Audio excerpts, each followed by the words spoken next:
Hey, Kevin here, top 100 financial advisor and best-selling author, and we're here to talk about the stock market. Today, I want to give you 5 quick, I was going to say ETFs, 5 quick REITs that you should consider for your long-term portfolio. I want to give you just some high-level things that you want to take, research, and then see if they work for you. That's the whole point of this channel, is to educate you, see what works for you, see what doesn't work for you, and kind of give you some ideas to ponder on and to educate you about what's going on in the market. So today, 5 quick REITs. What are REITs? REITs are real estate investment trusts. Personally, and maybe it's just my southern accent that some people say I have or whatever, I always say real estate as one word, but it's real estate investment trust. R-E-I-T. Don't ask me to spell it again. I'm terrible at spelling too. All right, so aside from that, why do people invest in REITs? Why are they important, especially in times like this? REITs are known to be relatively stable because they are... Invincible is not the word, because there is no investment that is invincible, but they kind of go unnoticed, and a lot of things need to run on them regardless of how you feel about it. So kind of like that neutral territory that if you want, and I'm going to exaggerate here, if you want society to work, you have to have these REITs. So for example, if you were to take my iPhone, right? I got Apple, right? That's a part of it. I have Verizon. That's another part of it to make this phone work. What I'm not thinking about, or what I'm not really talking about, is what happens to the cell tower. We'll get to Verizon without their 5G network or their 4G network or whatever G network that they're going to be on. Well, that is owned in most cases by American Tower REIT. They own the space and stuff and the tower itself. That's how it works. And again, I can debate between AT&T or T-Mobile or Verizon or what have you, but at the end of the day, neither Apple or Verizon or any of those companies are going to work unless American Tower REIT is doing what they need to do. So that is the value of, regardless of what's going on, this still needs to happen. I can switch back and forth from AT&T to Verizon or whatever, but I'm gonna still need that same tower from those same people. Another great example, Simon Property Group. Now, yes, they own a lot of malls. You can make a case as to why that would be a dumb idea right now.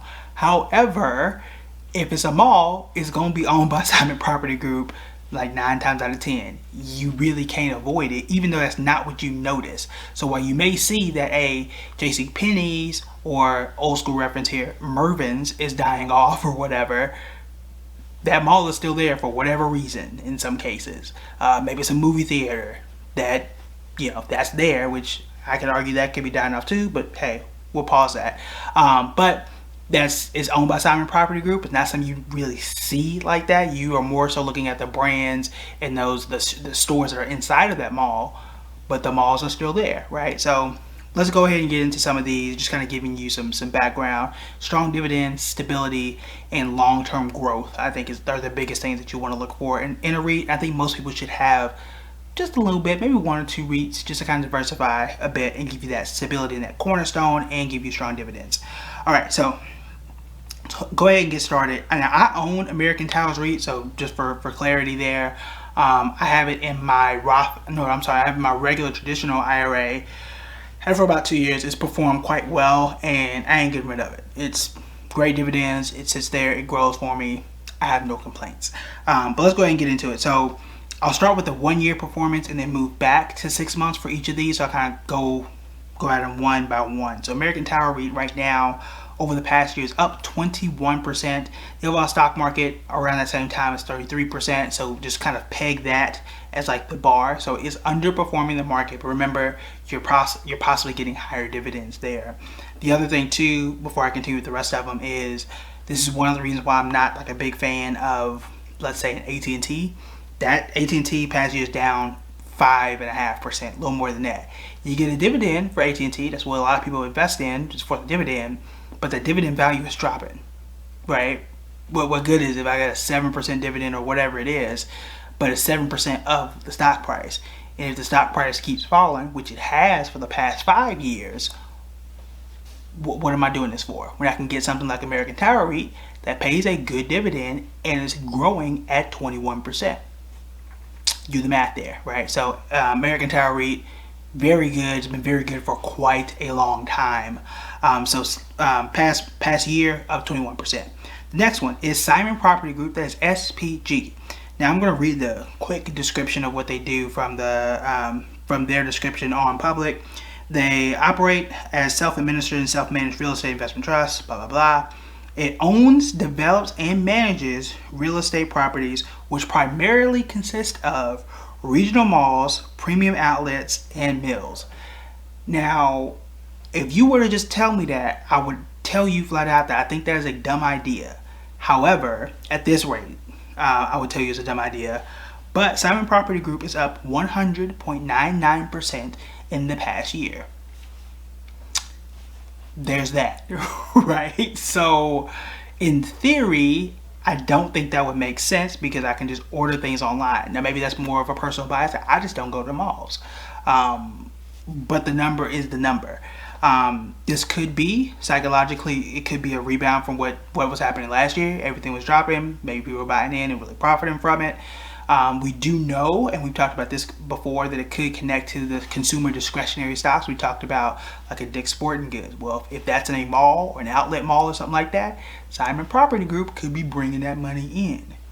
So it's not all just the mall itself. It could be the outlets that people are going to. Back to school, for example. Growing up in Oklahoma, we didn't have a tax-free weekend. We had to go to Dallas for that, for school shopping. We went all the way to Dallas to the outlet malls and cleaned house and was looking fresh all year long, right? So Simon Property Group might own that, and they own a lot of these. That's probably where they're getting a lot of their sales from.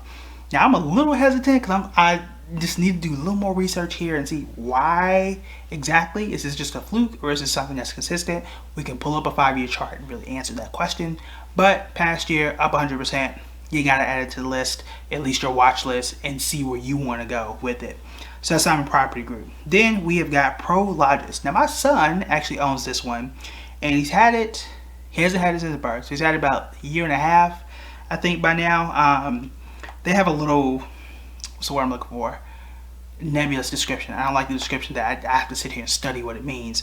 But they engage in the provision of real estate investment trust services through the operation of real estate operations and strategic capital segments.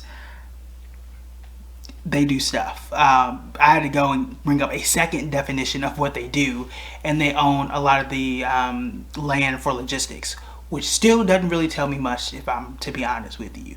I know FedEx does logistics and UPS does logistics, but do you own that land? I don't know. You are better at logistics than I am. Let me know. However, going back to the numbers and the market part of it, which is where I am an expert in, we know this. Prologis up 33%, which is right about where the market is over the past year. Again, when you add those dividends in, you might be a little better off. But again, 33% in the past year, I can't complain there. Again, it's something that's been very, very solid for us. When I say us, I mean like the family, my son. It's solid. That's what REITs do. I can also pull up the 5-year chart and we'll get into that as well. Next, and that is PLD. So Prologis PLD, American Towers REIT AMT, and that's the ticker symbol. And then we've got Simon Property Group SPG. So those are the ticker symbols for those three. Then we're gonna go to Equinix. Now I got a little beef with Equinix. I'm gonna be flat out with you. Equinix was one of the first REITs that I bought on public more than a year ago, and this was pandemic era. I'm like, just like we're saying now, REITs are solid, and they are. It's, again, like I should not have lost money is what I felt. No, it was not the case. But Equinix engages in the provision of collection space. No, they do data centers because they're using a bunch of extra words, and they're using British spellings. Yeah. So they own a lot of the data centers. We did a video on Equinix a while back, and you can go back and watch my conviction about what I felt about Equinix. But again, the numbers don't lie. So from a year ago, you've got Equinix up just 13%. So again, market at 33, and this is the past year. I'll give you the 6-month data too. But they're up 13%. Again, you get a dividend.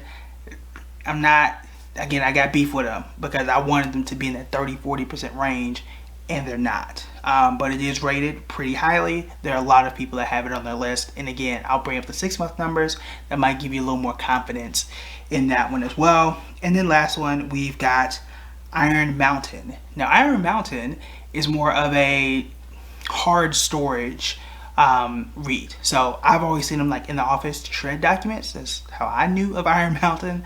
But they also, like a lot of people, for example, my mother-in-law has like she owns a doctor's office, so she has to like hold physical documents for 7 years or whatever the mandate is. Well, it happens a lot of the time. And in fact, I have a really, really great quote from an article on it as well. All right, so they're the industry leader in physical record storage, which in some cases is going to be around. Yes, you got Google Drive, Dropbox, and stuff like that, but physical storage for certain industries is going to be around for a long time, a mighty long time. So here's the things that stood out to me. They got 225,000 customers worldwide, no major competitors, which is really interesting. The average customer has records stored with them for 15 years and enjoys a 98 customer retention rate. So you telling me you keep customers for 15 years, 98% of them stay with you, and you have no major competition?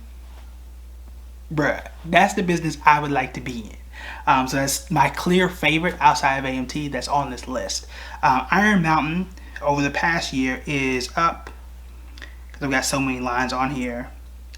Iron Mountain is up 61% in the last year. That's right, 61% over the past year. All right, so we've got starting from the top, going down over the past year. I'll give you 6 months. If you want five years, I'll just read that off as well.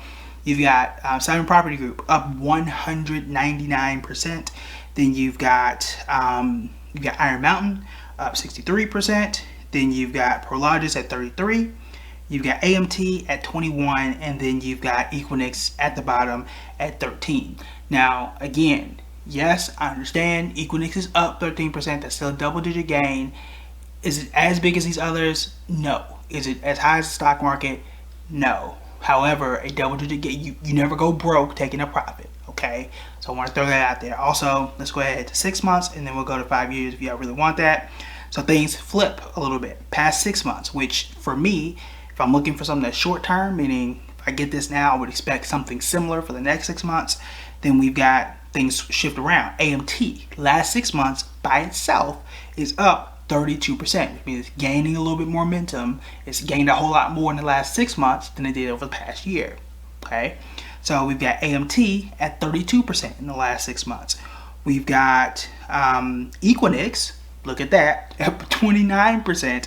29.88 to be exact, over the last 6 months. So this is it's gaining more momentum now than what it was an entire year ago. So Equinix, this might be the time to get it. Really 6 months ago would have been the time to get it, but it's looking more attractive now than what it was when I got it, unfortunately for me. Then you've got Prologis at 28% gain. Then you've got Iron Mountain at but down at 24%. And at the bottom, you have Simon Property Group over the last 6 months, up just 11%, which is very close to what the overall market is doing. That's going to give you kind of a perspective. Now, what I do is I'm weighing, like this is one of the reasons why I like, I only do these little 6 month sprints and then stop and reevaluate, is because based on what we know right now, we can't predict what's going to happen in the next year. I don't know where COVID is going to be. I don't know what none of this stuff is going to be in the next year. But over the next 6 months or so, I can predict a bit better. So that's why I like those 6 month numbers. We also have data that confirms that that's a decent window to make a judgment. Doesn't make you right every time, but it's good to make a judgment, solid to make a judgment from there. So that kind of gives some perspective. So American Tower REIT, still solid, still high on my list. Next for me would probably be Iron Mountain at 24%, because that screams long-term investment for me. Average client stays 15 years, 98% retention rate. I'm really, really looking at that one very, very closely. Okay, and then I've named the others. So I'm just do 5 years real quick, because I mentioned it a few times. So when we talk about long-term investing, right? Overall stock market, just to give you a bar. Overall stock market up 101% over the past 5 years. And did not prepare this. I'm just reading this right now in front of you. All right. So Simon Property Group, interestingly enough, dropped 38%, 38.93% negative over the past 5 years. So that does actually confirm what we were talking about earlier, in that could this be like a one-time like fluke where people are hopping into malls and trying to really capitalize on people being pent up in the house and like exploding and really going to these malls and outlets than what they normally would. So interesting there. Past 5 years, again, it's hard to predict 5 years ago to what's happening next, but I don't think it's as valuable. I just think it's interesting. Past 5 years, Iron Mountain is only up 14%. Interesting. Is that gonna sway how I feel? It shouldn't. So I'm gonna do some more research. But again, 18% ain't bad. But again, the S&P 500 is up 100%, severely underperforming the overall market. We don't know why. So something I'm gonna look into for recent history, because I'm only looking at 6 months. I think we could predict that far out. It's something to look into. But interesting that it has not grown as much. The reason why it's so interesting is because both Equinix and Prologis are up about 136% during the same 5-year timeline. 136% for both. They're both in that category, Prologis and Equinix. And then at the very top is American Tower REIT at 159%. Now again, I knew the 1-year chart. I already had that pulled up. Knew the 6-month chart. I already had that pulled up. But you see why your boy has been on American Tower REIT for a good little minute now, as well as my son has been on Prologis. So that is those are the performance charts. Again, 5 years didn't really tell you that much. The world has changed in the past 5 years. The world has changed in the last 18 months. But again, those 6 month numbers are what I'm really hanging my hat on. 6 months in a year. I still like Iron Mountain. I'll look more into it. I already got American Tower REIT, so I don't really need more. And technically, my son already has Prologis, so I'm not super interested in adding more of that, but it might be a fit for you if you continue to do your research. So the 5 REITs, again, you got Equinix, American Tower REIT, Simon Property Group, Iron Mountain, and I think Prologis was the one I may have missed. Hopefully I didn't say any of them twice. But you can always rewind and go back and watch any of those REITs. Let me know which one do you already own, or which one you are looking to own, or the one that is most interesting. So let me know your thoughts in the comments. Again, those are my top 5 REITs I think might make sense for the long term. All right, talk to you guys later. Bye.